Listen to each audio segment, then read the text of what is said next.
દાહોદ શહેરના એક વિસ્તારમાંથી ક્રેટા ગાડીની ઉઠાંતરી થઈ હતી।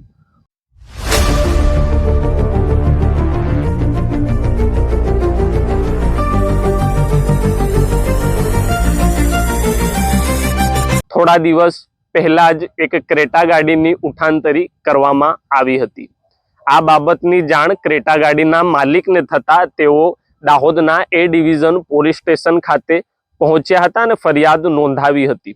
તેઓએ ફરિયાદ નોંધાવતાની સાથે જ દાહોદ ડિવિઝનના પીઆઈ પડિયાર એક્શનમાં આવ્યા હતા અને તેઓએ દાહોદ શહેરના અનેક એવા સીસીટીવી ખંગાળ્યા હતા, જેમાં નેત્રમ સીસીટીવી કેમેરામાં તે ગાડી અવર જવર કરતી જોવા મળી હતી। ત્યારબાદ પીઆઈ પડિયાર અને તેઓની ટીમ દ્વારા અનેક દાહોદની એવી જગ્યાઓ છે જ્યાં વોચ ગોઠવી હતી। જ્યારે આ ક્રેટા ગાડી ત્યાંથી પસાર થતી હોય તેવી બાતમી તેઓને મળી હતી કે આજે સાંજે આ ક્રેટા ગાડી જે છે તે આ વિસ્તારમાંથી પસાર થવાની છે। તેની વોચ ગોઠવીને પીઆઈ પડિયાર જેઓ ત્યાં રેકી કરતા હતા અને તે જ સમયે ક્રેટા ગાડી પસાર થઈ। ત્યારે તે ક્રેટા ગાડીને રોકવામાં આવી અને તેની તપાસ કરવામાં આવી તો ક્રેટા ગાડીમાંથી બે યુવક જે છે તે ગાડીમાંથી મળી આવ્યા।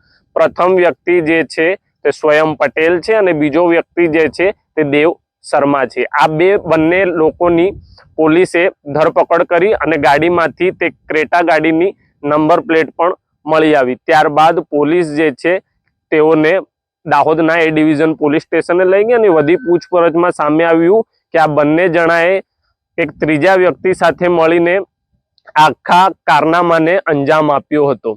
ત્યારે આ યુવાનો જે છે તે નથી કોઈ ગેંગ સાથે જોડાયેલા, પણ આ લોકોએ શા માટે ગાડી ચોરી કરી તે પણ એક મોટું કારણ છે। ત્યારે અમે TWDની મારફતથી આપને કહી રહ્યા છે કે આપ કોઈ પણ ગુનો કરો તો આપ પોલીસના સકંજાથી ભાગી નહીં શકો। પોલીસનો સકંજામાં ક્યારેક ને ક્યારેક તો આપ આવવાના જ છો। ત્યારે કોઈ પણ ગુનો કરતા પહેલા 10 વખત વિચારજો અને જો ગુનો કરતા હોય તો સમજી લેજો કે પોલીસના હાથ બહુ લાંબા છે। તમે આજે નહીં તો કાલે ક્યારેય પણ પકડાઈ શકો છો।